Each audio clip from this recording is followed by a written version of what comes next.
हे भगवान पुणी थरे तो हेलो एवरीवन मु मुस्कान वेलकम करछि मो मिनी ब्लॉग को।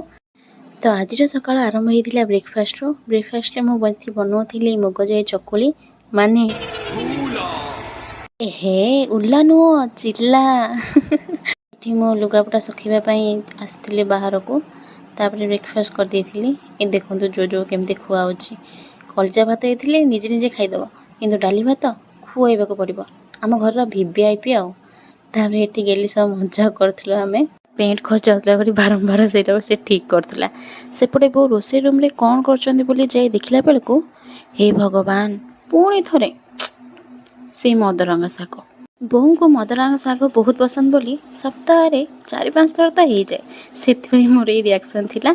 जदि आपण मान रेसिपी दरकार तो कमेंट जनातु मु निश्चय आपण मान शेयर करी। रहुची जय जगन्नाथ बाय बाय।